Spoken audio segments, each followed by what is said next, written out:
आज का दंगल 2024 के चुनाव में नतीजों से पहले अनुमान पर मचे घमासान को लेकर है। देश के दर्जन भर से ज्यादा मीडिया प्रतिष्ठानों ने लोकसभा चुनाव के नतीजों का अनुमान लगाते हुए एग्जिट पोल किया है।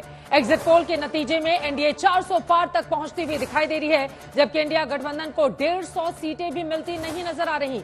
एग्जिट पोल के अनुमानों के बाद से ही विपक्षी गठबंधन बौखलाया हुआ है। पहले तो इंडिया गठबंधन का प्रतिनिधि दल वोटों की गिनती से पहले चुनाव आयोग के सामने कुछ मांगे लेकर गया था। फिर कांग्रेस नेता जयराम रमेश ने सरेआम आरोप लगाया कि सरकार ने देश के 150 जिलाधिकारियों, कलेक्टरों को फोन किया है और धमका रही है। कांग्रेस की ओर से इतने बड़े आरोप के बाद आज चुनाव आयोग ने प्रेस कॉन्फ्रेंस करके नतीजे से पहले विपक्ष की ओर से रखी गई मांगों पर अपना बयान दिया है और कांग्रेस की ओर से लगाए गए आरोपों पर सबूत भी मांगे। कांग्रेस नेता जयराम रमेश ने सरकार पर लगाए आरोपों के समर्थन में सबूत देने के लिए हफ्ते भर का समय मांगा था। चुनाव आयोग ने कहा है कि आज ही शाम 7 बजे तक सबूत मुहैया कराएं, वरना आयोग अगली कार्रवाई करेगा, क्योंकि कल गिनती है। और जयराम रमेश ने सरकार पर सवाल उठाकर पूरी चुनाव प्रक्रिया की पवित्रता पर ही चुनाव आयोग के जरिए सवाल खड़े कर दिए हैं। इधर इंडिया गठबंधन के सहयोगी अखिलेश यादव ने भी सरकार पर तमाम सियासी आरोप लगाते हुए एग्जिट पोल के अनुमानों पर सवाल उठाए हैं। विपक्षी गठबंधन दल के नेता एग्जिट पोल के बिल्कुल उलट नतीजे आने का दावा कर रहे हैं। ऐसे में सवाल है कि क्या नतीजों से पहले चुनाव आयोग पर सवाल उठाकर विपक्षी दल पक्षपाती चुनाव का भ्रम फैला रहे हैं?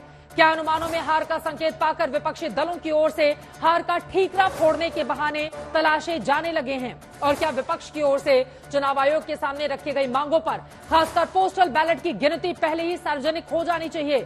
ऐसे तमाम सवालों पर आज के दंगल में होगी बड़ी चर्चा। लेकिन पहले आज दिन भर इस मुद्दे को लेकर सियासत कैसे गर्म रही उसको बताती हुई ये रिपोर्ट देखिए। जॉइंट डायरेक्टर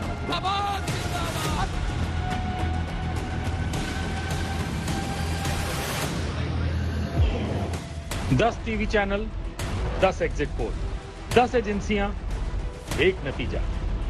एनडीए की सरकार, विपक्ष करेगा फिर इंतजार। नतीजे से पहले सब तैयार, आयोग की तैयारी, बीजेपी की तैयारी, विपक्ष की तैयारी। हिंदुस्तान की सत्ता के अगले जनादेश का अनुमान क्या आया, सबकी तैयारियां जोरों पर हैं। एक तरफ आयोग सबसे बड़े इम्तिहान का नतीजा बताने की तैयारी कर रहा है, दूसरी तरफ जीत का जश्न मनाने के लिए मिठाइयां तैयार की जा रही हैं। तीसरी तरफ विपक्ष नतीजों को नकारने की तैयारी करता नजर आ रहा है और तैयारी भी ऐसी कि सरकार पर वार करते करते चुनाव आयोग की कार्यशैली तक पर सवाल उठाने लगा। नतीजों से एक दिन पहले ही सजग विपक्षी दलों का प्रतिनिधि दल चुनाव आयोग के सामने जाकर मांग कर आया कि पोस्टल बैलेट की काउंटिंग पहले की जाए, सुप्रीम कोर्ट के निर्देश के मुताबिक वीवीपैट में पर्ची का मिलान किया जाए और हर राउंड की गिनती के बाद प्रत्याशियों को डेटा बताया जाए। सबकी संतुष्टि के बाद ही अगले राउंड की काउंटिंग शुरू की जाए। पोस्टल बैलेट जो निर्णायक एक रोल प्ले करता है, उसके लिए भी अनिवार्य है कि उसको पहले गिना जाए। Postal ballot counting will start first. So on all centers in the country it will start first. शको शुबह में डूबे विपक्ष की चुनाव आयोग के सामने नई मांगों का ऐसा सियासी असर हुआ कि चुनाव आयोग प्रेस वार्ता करने आ पहुंचा। सब पारदर्शिता से काम होगा और हमने ये भी कहा है।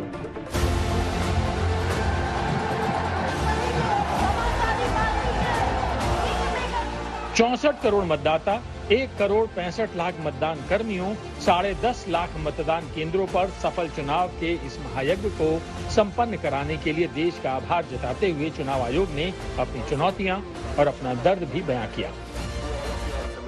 एक छुपा हुआ 5वां एमबी था जो मुझे पता नहीं था। मिस्चीवियस नैरेटिव्स का एक 5वां एम था। झूठ का एक बाजार है, उसमें बड़े गुब्बारे हैं जो फटते हैं, मैंने बताया था एक बार, लेकिन ये नहीं पता था कि वो हमारे ही सिर पे फट जाएंगे। आयोग ने कहा कि चुनाव के पहले से ही ऐसे नैरेटिव गढ़े जाने लगे थे, जिसमें चुनाव के ठीक पहले वोटर लिस्ट पर सवाल उठाया गया। आयोग को हलफनामा देना पड़ा।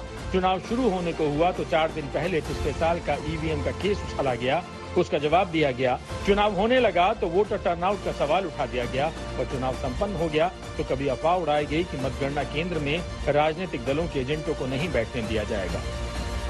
तो कभी कहा गया कि सरकार ने 150 जिलाधिकारियों को फोन किया है। कांग्रेस नेता जयराम रमेश ने तो बाकायदा सोशल मीडिया पोस्ट कर दिया कि सरकार ने जिलाधिकारियों को फोन करके धमकाना शुरू कर दिया है। फेक नैरेटिव को लड़ने के लिए और एक और इसके लिए हमें तैयारी करनी चाहिए। और एक चीज और है, वो भी मैं आपको अपफ्रंट बताता हूं। आज हमने एक्सपेक्ट किया था कि देश की सीमाओं के बाहर से ये अटैक होंगे, हमने सोचा था, उसके इंतजाम हमने कर लिए थे, नहीं हुआ, लेकिन अपने में ही हो गया। गोया कोई तो बात है, हर बार मुद्दई वही, कचहरी वही, गवाह कोई नहीं। गम का इलाज, शक का इलाज तो हकीम लुकमान के पास भी नहीं। लोकतांत्रिक रूप से जनतंत्र को मनतंत्र में बदलने का दुस्साहस किया, व्यक्ति को व्यवस्था से बड़ा बनाने और बताने का दुष्प्रचार कर लोकतंत्र की भावना का अपमान किया। चुनाव के नतीजों को कुछ भ्रष्ट मीडिया कर्मी और अधिकारियों की मिलीभगत से बदला भी और आगे भी इस चुनावी घपले को जारी रखने का षड्यंत्र रचा। विपक्षी गठबंधन दल के नेता चुनाव नतीजों की गिनती होने तक ये मानने को तैयार नहीं कि देश का जनादेश उनके खिलाफ हो सकता है। इसलिए एक तरफ वो नतीजों तक हौसला हाई रखना चाहते हैं, दूसरी ओर पहले से ही सत्ता, सरकार और एजेंसियों से लेकर चुनाव आयोग तक पर सवाल उठाना शुरू कर दिया है। We are very hopeful that our results कहीं भी किसी जगह पर ऐसा नहीं दिखा कि भारतीय जनता पार्टी के समर्थन में लोग आए हों।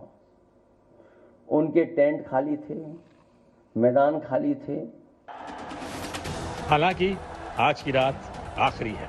आज की रात भारी भी है, क्योंकि अगले दिन जब सूरज निकलेगा तो देश भर के मतगणना केंद्रों पर ईवीएम का पिटारा खुलना शुरू होगा और फिर दुनिया के सामने होगा विश्व के सबसे बड़े लोकतंत्र का वो फैसला जो नव भारत को विकसित भारत में बदलने की बुनियाद डालेगा। आज तक ब्यूरो।